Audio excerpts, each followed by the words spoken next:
हे सगळं बोलायला तुला नंदिनीने सांगितलं होतं? नंदिनी, तुला लाज वाटली पाहिजे. ज्या मुलाने तुझ्यावर हल्ला केला तू त्याची मदत घेतलीस, पण तू त्याला खोटं ठरवण्यासाठी. मावशी, आता हिच्याकडून अजून काय अपेक्षा करणार होता आपण? मला तर असं वाटतंय ना की या नंदिनीचं आणि या दीपकचं अजूनही काहीतरी सुरू होतं. रम्या, रम्या, रम्या, आपण एक शब्द तरी पोलीस आता मी जीव घेईन तुझा. माझ्या बहिणीबद्दल काहीही बोलायचं काम नाही. रम्या, कळलं का? का बोलायचं नाही तिच्याबद्दल? सांग ना, का बोलायचं नाही? तुला तसं पुळका ना तुझ्या बहिणीचा, तशी मला माझ्या आईची काळजी आहे. अगं मेंटली स्ट्रॉंग आहे ते म्हणून ठीक आहे. तिच्या जागी जर दुसरं कोणी असतं आणि असा आरोप केले असते ना तर सहन झाले असते तिला. रम्या, तुझ्या आईला सगळे बोलतात म्हणून तुला वाईट वाटणं स्वाभाविक आहे, पण म्हणून तू काय वाटेल ते बोलशील. शब्द जरा सांभाळून वापर. लग्नानंतर होईलच प्रेम मालिकेच्या आजच्या भागामध्ये आपण पाहत आहोत. विक्रम म्हणत असतात, काय ह्या नंदिनीने तुला बोलायला सांगितलेलं असतं? दीपकला म्हणतात. त्यावरच रम्या म्हणत असते, हो माझी आई मेंटली स्ट्रॉंग आहे म्हणून ती सगळं सहन करू शकते. त्यावरच मंजू म्हणत असते, अगं दिनी, स्वतःला सिद्ध करण्यासाठी आणि माझ्या वस्तुताईला खोटं पाडण्यासाठी एवढ्या खर्चात करायला जाऊ शकतेस का तू? त्यावरच कव्या म्हणत असते, एक मिनिट, माझ्या नंदिनी ताईवर हे असले आरोप अजिबातच करायचे नाहीत आणि ज्या पद्धतीने ह्या वसवात्या नेहमी वागतायत ना त्याचं काय, त्याच्याबद्दल सुद्धा थोडासा तुम्ही विचार करायला हवा ना.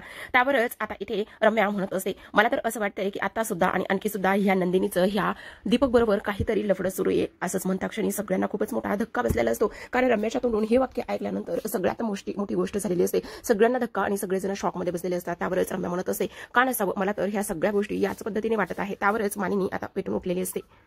जरा शब्द सांभाळून वापर. तू असं कसे आरोप करू शकतेस आणि बोलताना जरा जिबेला तुझ्या हार्टबीट आहे की नाही असं बोलण्याची तुझी हिंमत तरी कशी होते? त्यावरच कव्या म्हणत असते, माझ्या नंदिनीताईवर असले आरोप करायचेच नाहीत. त्यावरच रम्या म्हणत असते, का आणि कशामुळे नाही करायचं? तुझी नंदिनीताई काय धुतल्या तांदळासारखी थोडी नाही असं म्हणूनच यांच्यामध्ये वाद सुरू असतात. त्यावरच मानिनीचे हे वाक्य आणि त्यानंतर विक्रम म्हणत असतात, एक मिनिट, हे सगळं काय चाललेलं आहे? आणि त्याचबरोबर आपण नंदिनीला एक चान्स दिला होता ना, पण त्याचं काय झालेलं आहे? त्याच्या बदल्यात तिनं पुरावे तरी आणून सादर केले का? नाही केले ना. आणि आता हा मुलगा आहे तो सांगतोय की आता इथे तिनंच ह्या सगळ्या गोष्टी करायला सांगितल्या होत्या आणि ते सुद्धा वसुताईच्या विरोधामध्ये. मग हिच्यावर का आणि कशामुळे विश्वास ठेवायचा मानिनी?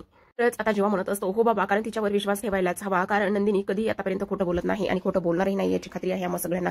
जी मुलगी प्रत्येकाचा विचार करते, जी मुलगी प्रत्येकाचा विश्वास तिने कमवलेला आहे, ती मुलगी असे बिनपुडाचे आरोप कधीच करू शकत नाही. त्यामुळे माझा तो सगळ्यात जास्त नंदिनीवर विश्वास आहे. आणि लगेचच तो दीपकची कॉलर पकडतो आणि म्हणत असतो, सांग, बोल, तुला कोणी सांगितलं हे सगळं काही बोलायला? तुझी हिंमत कशी झाली या सगळ्या काही गोष्टी बोलण्याची?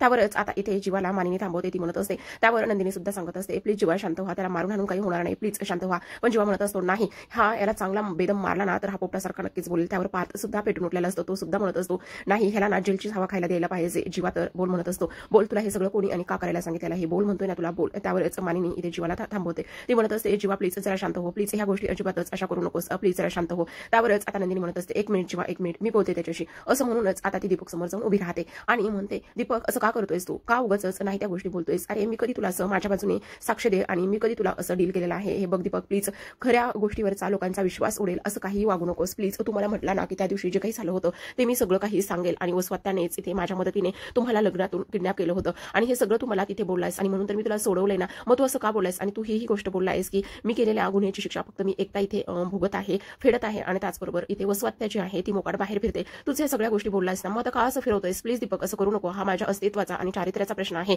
त्यावरच आता दीपक म्हणत असतो, नंदिनी असं काय करतेस? अगं आणखी किती काय काय बोलायला लावशील मला? मी किती बोललोय त्याबद्दल आणि प्लीज ना, नको आता मला आणखी काही बोलायला लावू. तू बोललीस ना की वसवात्याच्या विरोधात खोटी साक्ष दे, मग मी ते सगळं काही केले, मग प्लीज ना आता माझं जरा ऐकून घे. हे बघ, मला आता हे सगळं नाही सहन होतंय आणि जे सांगितलंयस त्याच गोष्टी मी इथे बोलली ना, बोललोय मी आणि तू बोललीस ना की वसवात्याच्या विरोधामध्ये खोटी साक्ष द्यायची. पण हे बघ, आणि तू ही गोष्ट बोललीस, जर एखाद्या व्यक्तीवर प्रेम असेल तर त्याच्या बाजूने खंबीरपणे उभे राहिलं पाहिजे. म्हणूनच मग मी माझ्या प्रेमाच्या बाजूने खंबीरपणे उभा राहतोय ना आणि तुझ्याच बाजूने तुला त्रास होणे म्हणून मी हे सगळं करतोय ना. आणि तसं पाहायला गेलं तर मला असं वाटतंय की तुला सुद्धा इथे माझ्याबद्दल नक्कीच काहीतरी वाटत असेल. मग मी माझ्या प्रेमासाठी, माझ्या ह्या सगळ्या गोष्टीसाठी इथे हे सगळं करू शकत नाही का नंदिनी? बोल ना, मी हे सगळ्या गोष्टी इथे करू शकतो ना. असं म्हणता क्षणी नंदिनीला आता अश्रू अनावर होता. ती अक्षरशः कोलमडून पडलेली असते. तिला खूप जास्त त्रास होत असतो, रडायला येत असतं. त्यावरच आता नंदिनी सगळ्यांना सांगण्याचा प्रयत्न करत असते. ती म्हणते, आई प्लीज माझ्यावर विश्वास ठेवा. मला नाही माहिती हा दीपक आता का आणि कशामुळे असं वागत आहे, प्लीज माझ्यावर विश्वास ठेवा, मला नाही माहिती. आणि त्याचबरोबर पुन्हा ती इथे ह्या दीपककडे जाते आणि ती म्हणत असते, दीपक प्लीज एवढ्या खालच्या थराला जाऊ नकोस रे.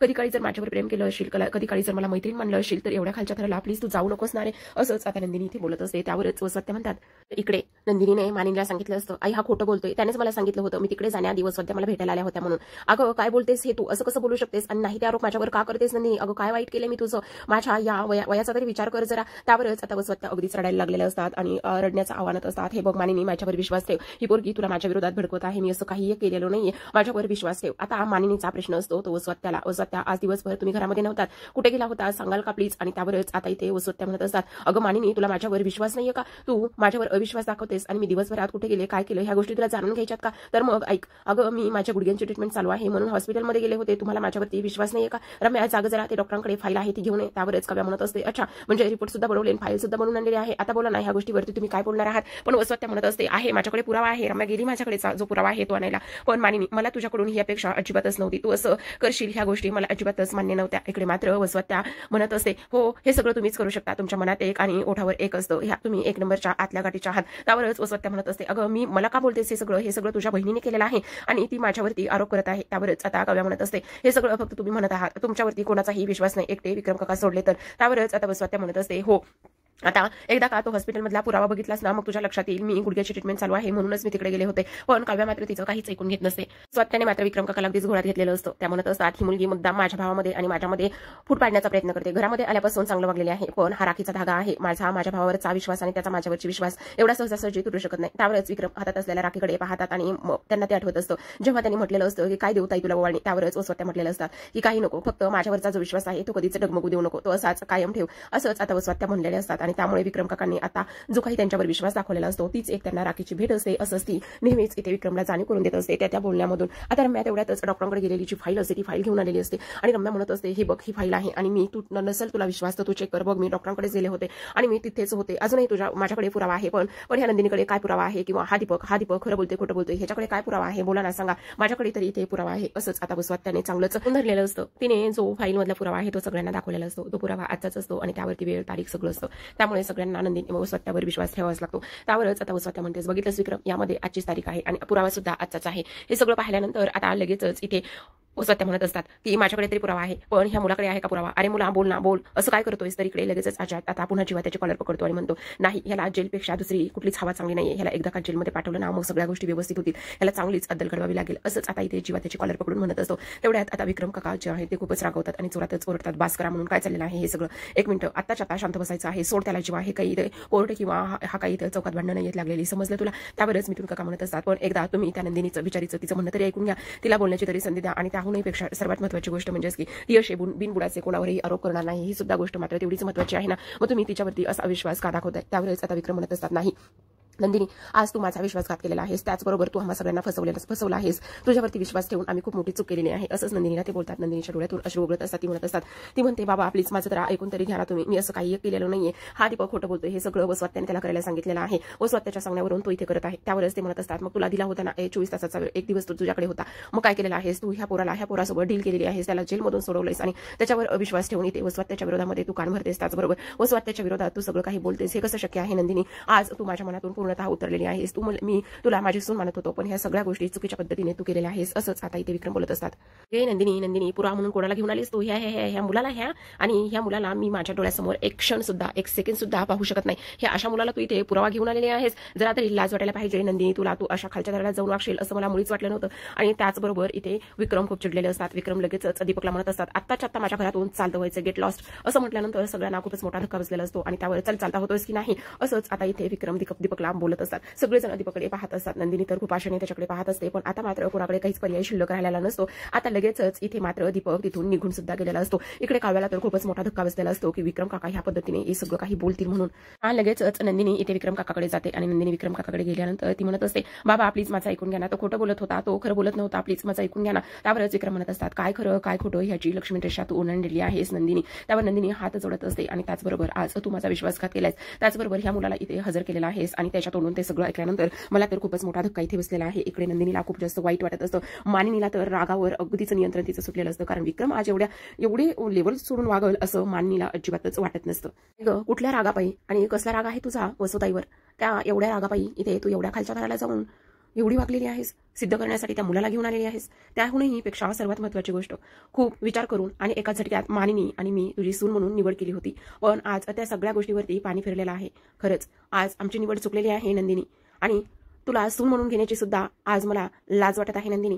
असं म्हटल्यानंतर तर बापरे, सगळ्यांना धक्का बसलेला असतो की नंदिनीवर जी नंदिनी सगळ्यांच्या विचाराचा, सगळ्यांच्या आदराचा, मानपानाचा इथे एवढा सगळा विचार करणारी नंदिनी आज तिची या देशमुख घराण्यांची सून म्हणून घेण्याची विक्रमला लाज वाटते. इकडे नंदिनी हात जोडत असते आणि म्हणत असते, बाबा प्लीज माझ्यावर विश्वास ठेवा, मी असं काहीच नाही केलेलं, प्लीज बाबा. त्यावरच मानिनी आता नंदिनीच्या पाठीमागे खंबीरपणे उभी राहते आणि मानिनी म्हणत असते, नंदिनी शांत हो. कोणापुढे बोलतेस तू हे? कोणापुढे? अगं त्यांच्यापुढे तू आता कितीही काही जरी बोललीस, कितीही तू आडेवेडे घेतलेस, हात जोडलेस, विनवण्या केल्यास, अश्रू गाळलेस, तरी कोणाला काही फरक पडणार नाही. कारण ते एवढे बहिणीच्या प्रेमात आंधळे झाले की त्यांना दुसरी बाजू बघूनच घ्यायची नाहीये, दुसरी बाजू ऐकूनच घ्यायची नाहीये. आणि काय हो तुम्ही हे सगळं काही बोलताय? तुम्हाला नंदिनीची सून म्हणून घेण्यासाठी लाज वाटते? काय बोलताय तुम्ही हे? आणि तुम्ही एका बाजूने विचार करताय. त्यावरच विक्रम म्हणत असतात, हे बघ मानिनी, तू असा कसा विचार करू शकतेस? आणि मी तिला सुद्धा दिला होता ना 24 तासाचा वेळ, मग कुठले पुरावे घेऊन आली ती? नाही ना पुरावे आणले. आणि काय ग मानिनी, तुझा वसुताईवरचा एवढा विश्वास कधीपासून? तेव्हाच इथे मानिनी म्हणते, हो तेव्हापासून, जेव्हापासून त्यांनी ह्या लग्नाला विरोध केला होता, जेव्हापासून माझ्या या दोन्ही सुना या घरामध्ये आल्या आणि त्यांचा प्रत्येक क्षणाला अपमान केला गेला. नंदिनीचा एवढा अपमान केला गेला, तिला घालून पाडून बोललं, तिच्या चारित्र्यावर संशय घेतला, तिच्या आईबाबावरून टोमणे मारले. पण हीच नंदिनी आतापर्यंत एकही गोष्ट उलट उत्तर न देणारी, वसुत्याचा प्रत्येक क्षणाला इथे आदर करणारी नंदिनी, आज तुम्हाला तिची लाज वाटते? आज मग मला एक गोष्ट सांग, तुला एवढा वसुत्याचा राग का आहे? मला वसुत्याचा राग नाहीये, मला वसुताईचा राग नाहीये विक्रम, पण मला ह्या गोष्टीचं वाईट वाटतंय की तुम्ही कधीपासून एकाच गोष्टीने एकाच बाजूने विचार करायला लागलात. मला ह्या गोष्टीचं वाईट वाटतंय. त्यावरच विक्रम म्हणता, तुला असं का वाटतंय? मी तिला सुद्धा एक संधी दिली ना पुरावे शोधण्यासाठी. त्यावरच आता मानिनी म्हणते, पुरावे? अहो काय पुराव्याला घेऊन बसलाय तुम्ही? कसले पुरावे आणि कसलं काय? विश्वास नावाची नात्यामध्ये चीज काही असते की नाही? नात्यात विश्वास असायला पाहिजे. अविश्वास दाखवण्यासाठी किंवा विश्वास ठेवण्यासाठी नात्यात पुराव्यांची काय गरज हवी आहे विक्रम? आणि मला हे आज तुमचं रूप वेगळंच दिसतंय, पण मला एक गोष्ट कळत नाही मानिनी, तू कधीपासून असा विचार करायला लागलीस? तू कधीपासून ह्या सगळ्या गोष्टी अशा पद्धतीने बोलायला लागलीस? तेव्हा मानिनी म्हणते, जेव्हापासून तुम्ही एकाच गोष्टीने आणि एकाच बाजूने विचार करायला लागलात ना, तेव्हापासून मी ह्या बाजूने विचार करायला लागले. आणि हे बघ नंदिनी, कुणी तुझ्या पाठीशी खंबीरपणे असो किंवा नसो, ही सासू, ही आई तुझ्या पाठीशी खंबीरपणे असणार आहे. तुला समजलं? आणि त्याचबरोबर ह्यांच्या डोळ्यावर बहिणीच्या प्रेमाची आंधळी पट्टी आहे आणि त्यामुळे ह्यांना आता काहीही दिसणार नाही. असंच आता इथे मानिनी बोललेली असते. आता मात्र इकडे ह्यांचे भांडण सुरू असतात. त्यासमोर चांगलाच काव्याने फणा काढलेला असतो. ती म्हणत असते, हे सगळं तुमच्यामुळे झाले, समजतंय का तुम्हाला? हे सगळं त्या तुमच्या घाणेरड्या प्लॅनमुळे झाले. आमच्या चौघांच्या आयुष्याची वाट लागलेली आहे. डोक्याला फेट्या लावून माझ्या पायावर डोकं ठेवणारे ते माझे बाबा, माझ्या ताईच्या चारित्र्यावर संशय घेणारे ते गावातील लोक, त्याचबरोबर अनोळखी असलेले काव्या आणि त्यासोबत पार्थ हे लग्न गाठीत बांधले गेले. आणि सगळ्यात महत्वाची गोष्ट, काही स्वप्न माझ्या ताईंनी बघितले होते, ते स्वप्नांचा इथे एक गुंडा करून, एक गोळा करून पुढचं आयुष्य जीवाबरोबर घालवणारे ती माझी ताई. हे सगळं कुणामुळे झालेलं आहे? मानिनी काकूच्या कपाळावरती पडलेली कोच, हे सगळं कुणामुळे झालेलं आहे? हे सगळं तुमच्यामुळे झालेलं आहे. आज तुम्ही आमच्या चौघांच्या आयुष्याचं वाटोळं केलेलं आहे. वसुत्या, तुमच्यामुळे ह्या सगळ्या गोष्टी झालेल्या आहेत. समजतंय तुम्हाला? असंच काव्या वसुत्या समोर बोलत असते. तुमच्या ताईच्या चारित्र्यावर शिंतोडे उडवताना अख्खं गाव होतं आणि हे सगळं काही ऐकावं लागलेलं आहे आम्हाला, आमच्या पूर्ण मोहिते फॅमिलीला. समजलं तुम्हाला? तुम्ही नाचवलंय हे सगळं, ह्या सगळ्या गोष्टी तुम्ही घडून आणलेल्या आहेत. अहो आत्याबाई बास करा, ओ बास करा, हा सगळा कांगावा करणं बास करा, आता बास करा. असंच काव्या ओरडत असते वसुत्यावर. तेवढ्यातच आता रम्या मध्येच पडत असते आणि मध्ये येऊन ती म्हणत असते, काव्या काय चाललंय हे? माझ्या आईच्या अंगावर ओरडण्याची हिंमत कशी झाली ग तुझी? कोण समजतेस कोण तू स्वतःला? माझ्या आईपासून 4 पावलं लांबच राहायचं, समजलं तुला? माझ्या आईच्या जवळ सुद्धा जायचं नाही आणि तुला तिच्यावर ओरडण्याचा हक्क हा कोणी दिला? काय समजतेस काय तू स्वतःला? असंच आता इथे रम्या बोलत असते. हे सगळं काही होतंय ना, हे सगळं फक्त तुझ्या बहिणीमुळे होतंय. समजलं? ह्या सगळ्या गोष्टीला तुझी बहीण जबाबदार आहे आणि तू दुसऱ्यावरती काय राग करतेस ग? तुझ्या स्वतःच्या बहिणीचा राग तू दुसऱ्यावरती काढू नकोस. पण आता बघ मी तुझ्या सगळ्यांच्या डोळ्यासमोर काय करते ते. हे बघ आत्ताच्या आता तुला तुझ्या डोळ्यासमोर तुझ्या या बहिणीला घराबाहेर काढते की नाही बघ. आणि तसंही तिला दिलेले 24 तास एव्हाना कधीच संपलेले आहे. समजलं? 24 तास उलटून गेले, तिला दिलेली वेळ संपली. त्यामुळे तिने आत्ताच्या आता हे घर सोडायचंय, या घरातून कायमचं निघून जायचं आहे. तिची या घरामध्ये राहण्याची लायकी सुद्धा नाहीये, कारण ती कुठलेच पुरावे ते सादर करू शकलेली नाही. समजलं तुला? हे सगळं ऐकताना आता सगळ्यांना खूप मोठा धक्का बसलेला असतो. ही रम्या आता काय करणार आहे? हिनं तर ऑलरेडीच आता हिची बॅग भरून आणलेली आहे आणि ही रम्या अशा पद्धतीने वागत आहे. त्यामुळे आता सगळ्यांना खूपच मोठा धक्का इथे बसलेला असतो. तर आता प्रेक्षकांनो, आजच्या भागामध्ये एवढंच खूपच सुंदर असा एपिसोड झालेला आहे. आता मात्र नंदिनीच्या पाठीमागे कोण उभं राहते, नात्यामध्ये काय टर्न ट्विस्ट येतात हे पाहणं खूपच रंजक असणार आहे. ते पाहायचं असेल तर या व्हिडिओला लाईक आणि चॅनलला सबस्क्राईब करायला विसरू नका. आता इकडे मात्र विक्रम म्हणत असतात नंदिनीला, बघ नंदिनी, तुला एक चान्स दिला होता, तू माझ्या बहिणीच्या विरोधात गेलीस, तुला एक चान्स दिला होता, 24 तास दिले होते, पण त्या 24 तासात तू कसलाच पुरावा इथे शोधून आणला नाहीयेस आणि माझ्या ताईला इथे खोटं पाडलेलं आहेस आणि तिच्या विरोधामध्ये एवढं सगळं काही तू कटकारस्थान केलेलं आहेस. त्यावरच नंदिनी म्हणत असते, नाही हो बाबा. त्यावरच आता विक्रम म्हणत असतात, 1 मिनिट, मला बाबा म्हणायचं नाहीये, आजपासून मी तुझा बाबा नाहीये आणि तू माझी मुलगी नाहीयेस असं म्हणूनच आता विक्रमने तिथून पळ काढलेला असतो. ते तिथून निघून गेलेले असतात. मानिनी त्यांना समजावत असते. इकडे मात्र नंदिनी रडत असते. काव्या जीवा पार्थीला समजावण्यासाठी आधार देण्यासाठी काम करत असतात. इकडे काव्या पार्थ सोबत बसलेली असते आणि ती म्हणत असते, आतापर्यंत माझ्या नंदिनीताईंने कधी खोटं बोलली नाही आणि तिने सगळ्यांना न्याय मिळवून देण्यासाठी एवढी धडपड केली आणि आज तिच्याच बाबतीत एवढ्या सगळ्या गोष्टी होत आहेत हे मला अजिबातच सहन होत नाही. पाहत आपण नंदिनीताईसाठी काहीतरी केलं पाहिजे. त्यासोबतही तिच्यावर झालेले आरोप आपण खोडून काढलेच पाहिजे. इकडे मात्र नंदिनी तिच्या खोलीमध्ये असते आणि ती विचार करत असते, एवढं सगळं वसवात्याने कधी केलं, एवढा सगळा मी आणलेला पुरावा वसवात्याने कधी खोटा पाडला आणि कधी खोडून काढला, त्याचबरोबर दीपकशी हात मिळवणी कधी केली, ह्या सगळ्या गोष्टी नंदिनी बोलत असते आणि रडत असते. तेवढ्यातच आता इथे वसवात्या आणि त्याचसोबत इथे रम्या आलेली असते. त्या दोघी तिथे आल्याबरोबरच लगेच वसवात्या म्हणत असतात, कधी काय कसं केव्हा हे सगळं मी सांगते ना. आणि तेव्हाच त्यांनी दीपकला तिच्या बाजूने त्यांच्या बाजूने कसं बोलतं केलं ह्या गोष्टी त्या आता नंदिनीला इथे सांगायला सुरुवात करत असतात. त्या प्रेक्षकांना नंदिनी पुन्हा नवीन काही पुरावा घेऊन येईल का, त्याचबरोबर वसवात्या आणि हे रम्याचं बोलणं इथे बोलत असताना ह्या तिघी आणखी इथे जीवा वगैरे कोणी येईल का, त्यासोबत सगळ्याहून महत्वाची गोष्ट म्हणजेच की दीपकला आता तर जामीन झालेला असतो, पण दीपक कुठली चूक करेल का किंवा जीवा आणि पाचच्या हाती लागेल का, काव्या ह्या सगळ्या गोष्टीबद्दल काय करेल, काय वाटते तुम्हाला कमेंट बॉक्समध्ये कमेंट करून नक्की सांगा. त्याचबरोबर चॅनलवर नवीन असाल तर चॅनलला सबस्क्राईब नक्की करा. भेटूयात पुढील नेक्स्ट व्हिडिओमध्ये. तोपर्यंत धन्यवाद.